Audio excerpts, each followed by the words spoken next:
नमस्कार दोस्तों। अरावली पर्वतमाला आजकल सुर्खियों में काफ़ी है। अरावली पर्वतमाला भारत के उत्तर पश्चिम में स्थित एक 692 किलोमीटर लंबी पर्वतमाला है। ये विश्व की सबसे पुरानी पर्वतमाला मानी जाती है। इसके फैलाव की बात करें तो ये गुजरात से लेकर राजस्थान होते हुए हरियाणा और दिल्ली तक फैली हुई है।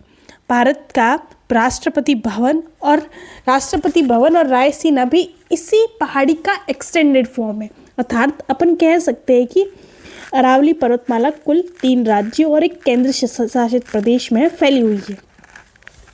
अब अरावली पर्वतमाला की सुर्खियों की बात करें कि वर्तमान में ये क्यों इतनी सुर्खियों में, तो उसका एक रीज़न है। उसके लिए अपन एक नॉर्मल पेज ले लेते हैं। अब अरावली पर्वतमाला पे विवाद काफ़ी लंबा समय से है कि 30 सालों से इस पे विवाद चल रहा है। उस विवाद सुप्रीम कोर्ट ने केंद्र सरकार से बोला था कि जो अरावली रेंज है ना, वो 4 राज्यों में फैली हुई है, लेकिन राज्य अपने अपने हिसाब से इतने सालों से अरावली की डेफिनेशंस क्रिएट करते जा रहे थे।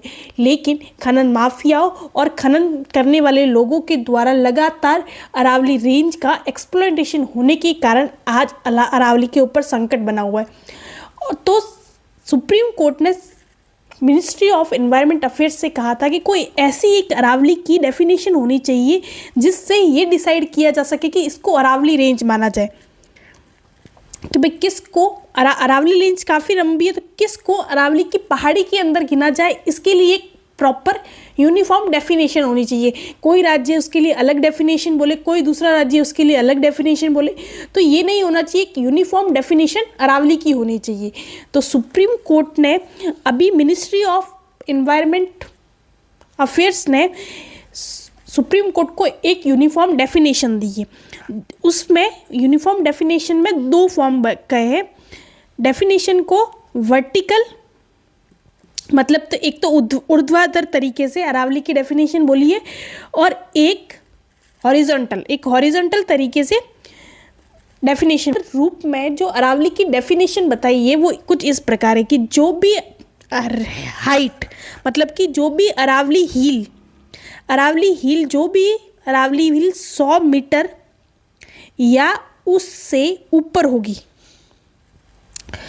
100 मीटर या फिर उसकी हाइट 100 मीटर होनी चाहिए या फिर उसके ऊपर होनी चाहिए, तो उसको अरावली हिल माना जाएगा। फर्स्ट पॉइंट तो ये है कि अगर 99 मीटर भी हुआ है ना किसी की हाइट, किसी पहाड़ी की इस रेंज में, अरावली रेंज के अंदर, तो उसको अरावली हिल्स के अंदर नहीं माना जाएगा। अर्थात उसको फॉरेस्ट कंजर्वेशन एक्ट के अंदर कोई संरक्षण नहीं मिलेगा। ठीक है, 100 मीटर ये पहला तो है, 100 मीटर। अब हॉरिजॉन्टल जो डेफिनेशन कही है वो ये कही है कि 1, 2 या 2 पहाड़ियों के बीच। हिल का मतलब क्या होता है? एक ऊंची पहाड़ी, और रेंज मतलब जो लगातार चलने वाली पहाड़ियों की श्रृंखला को रेंज कहा जाता है। तो 2 या 2 से अधिक पहाड़ियों के बीच अगर 500 मीटर से कम का डिफरेंस हो, क्या 500 मीटर से कम का डिफरेंस हो, तो उसे अरावली रेंज का हिस्सा माना जाएगा। और अगर वो 500 मीटर, जैसे कि एक पहाड़ी, फॉर एग्जाम्पल एक पहाड़ी ये है और एक पहाड़ी ये है, ये 500 मीटर के अंदर दायरे में आ रही, तो इसको संरक्षण किया जाएगा। और अगर वो 500 मीटर ये 1000 मीटर की रेंज में हुई, तो उसको उस रेंज का हिस्सा नहीं माना जाएगा। मतलब कि रेंज का संरक्षण किया जाएगा। जो रेंज 500 मीटर के अंदर होगी तो संरक्षण किया जाएगा, अगर 500 मीटर से थोड़ी सी दूर हो जाती है तो उसको संरक्षण की श्रेणी में नहीं माना जाएगा। तो वर्टिकल डेफिनेशन और हॉरिजॉन्टल डेफिनेशन।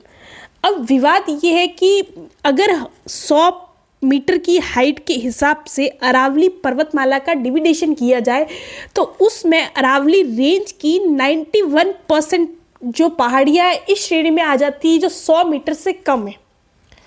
100 मीटर से कम होने का मतलब कि उसको खनन माफिया खनन कर सकते हैं। फॉरेस्ट कंजर्वेशन एक्ट के बाहर वो आ जाएगी। अब फॉरेस्ट कंजर्वेशन एक्ट के बाहर आते ही उसके ऊपर कोई संरक्षण लागू नहीं होगा। मतलब उसका खनन कर लेंगे, उसके ऊपर मॉल बना लेंगे, उसके ऊपर कुछ भी एक्टिविटी कर सकते हैं। कोई भी आपको उनको नहीं रोकेगा कि उनका आप खनन नहीं कर सकते। अब ये होने के बाद पर्यावरणविदों को एक चिंता की लहर दौड़ गई कि अगर 100 मीटर की, ये क्या डेफिनेशन हुई कि तुम भाई 100 मीटर तुम्हारी हाइट नहीं है तो तुम अरावली की रेंज में नहीं, अरावली हिल में नहीं माने जाओगे, तुम्हें कोई संरक्षण नहीं मिलेगा। जब 91% पहाड़ियाँ इसी श्रेणी में आ रही है तो पूरी अरावली रेंज तो चली जाएगी। विश्व की सबसे पुरानी पर्वतमाला को संरक्षण से बाहर कर दिया गया है।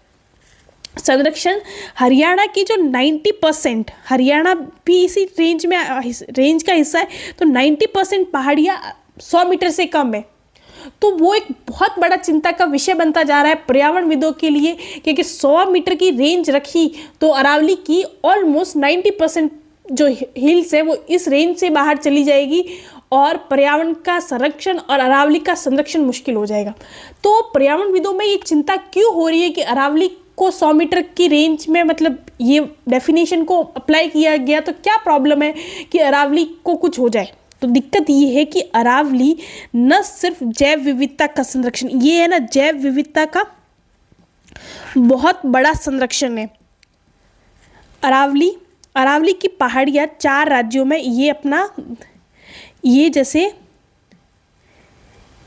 जैसे राजस्थान है, ठीक है, और अरावली की पहाड़ियाँ कुछ इस तरीके से फैली हुई है और अपने पश्चिम में स्थित है थार का मरुस्थल। क्या स्थित है? थार का मरुस्थल। अब ये जो वॉल है ना, ये जो पहाड़ी है एक शील्ड का काम करती है। वो इस साइड में जो धूल स्थित है उसको आगे बढ़ने से रोकता है। अब अगर इन पहाड़ियों को काट दिया गया तो ये धूल के जाने का रास्ता तैयार हो जाएगा। तो जो डेजर्ट जो इस क्षेत्र में फैला हुआ, उस डेजर्ट का फैलाव देश के दूसरे क्षेत्रों में, भारत का जो गंगेटिक प्लेन है जो भारत की खाद्यान्न की जरूरतों को पूरा करने के लिए महत्वपूर्ण है, वो धूल उड़कर उस क्षेत्र में आ जाएगी और उस क्षेत्र का भी डेजर्टिफिकेशन हो जाएगा।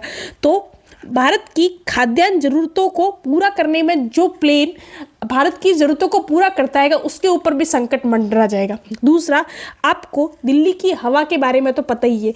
आज जो दिल्ली गैस चैम्बर बना हुआ है उसमें अगर ये शील्ड भी हटा दी जाए तो वो गैस चैम्बर बहुत जहरीला हो जाएगा। जो हवा के साथ 2.5 पार्टिकुलेट मैटर उड़कर दिल्ली तक पहुंचेंगे और वो शील्ड है ना उसको रोकती है। जब हवा के साथ ये धूल के कण जाते हैं ना तो ये शील्ड रोक लेती है। अब जब ये शील्ड को अपन सोचो कि ये शील्ड हट गई तो ये हवा डायरेक्ट जाएगी और वो दिल्ली एनसीआर तक पहुंचेगी। तो जो प्रदूषण का स्तर वर्तमान में है, जो दिल्ली के लोगों को सांस लेने से भी रोक रहा है, वो और भी बद से बदतर हो जाएगा। मतलब डेजर्टिफिकेशन और प्रदूषण में अरावली रोकने में एक बहुत बड़ी शील्ड है। तो वो शील्ड हट जाने के बाद लोगों का जीवन और खराब हो जाएगा, भारत की खाद्यान्न जरूरतों के ऊपर बहुत मुश्किल आ जाएगी। तीसरा, ये जो अरावली पर्वतमाला है किसी इंसान की या फिर नहीं है, किसी सिर्फ इंसानों की ज़रूरतों को पूरा नहीं करती। ये अरावली रेंज जैव विविधता का सबसे बड़ा स्रोत माना जाता है।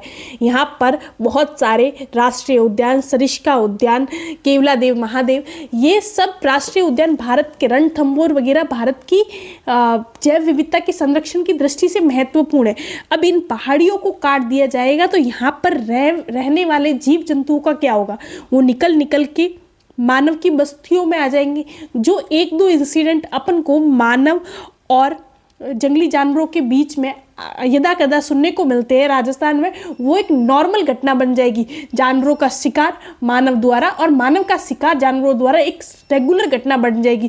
क्योंकि आप किसी के क्षेत्र में इंक्रोच करोगे तो वो आपके क्षेत्र में इंक्रोच करेगा और वो विवाद बहुत अधिक बढ़ जाएगा। तो जैव विविधता की दृष्टि से भी बहुत मुश्किल है।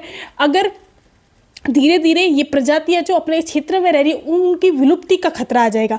फूड चेन जो किसी भी इन्वायरमेंट के लिए बहुत इंपॉर्टेंट हो जाएगी वो डिस्टर्ब हो जाएगी। तो अरावली रेंज आर्थिक दृष्टिकोण से, पर्यावरणीय दृष्टिकोण से और जैव विविधता की दृष्टिकोण से एक महत्वपूर्ण संरक्षण और शील्ड है। इसको काटना या फिर इसको हटाना भारत की जैव विविधता की और आर्थिक दृष्टिकोण से बहुत मुश्किल कार्य हो सकता है। तो विवाद का कारण आपको समझ में आ गया। और क्यों ये विवाद का कारण बनता जा रहा है? क्योंकि ये भारत की जैव विविधता के लिए बहुत मुश्किल हो जाएगा। तो आई थिंक आपको अब समझ में आ गया कि एससी ने जो मिनिस्ट्री ऑफ इन्वायरमेंट अफेयर्स ने जो डेफिनेशन दी थी कि 100 मीटर, उसको मान्य कर दिया। मतलब ऐसे बोला कि आपकी जो डेफिनेशन है सही है और ये यूनिफॉर्मली सब जगह लागू होगी। लेकिन उससे पहले सुप्रीम कोर्ट ने ये भी कहा है कि एक कमेटी बनाई जाएगी और अरावली का साइंटिफिक अध्ययन किया जाएगा, और उस अध्ययन से पहले किसी को भी जो अरावली रेंज है लीज पे नहीं दी जाएगी और न ही उस लीज का रिन्यूअल किया जाएगा। मतलब कि पहले से किसी के पास वो है ना लीज, उसका रिन्यूअल नहीं किया जाएगा।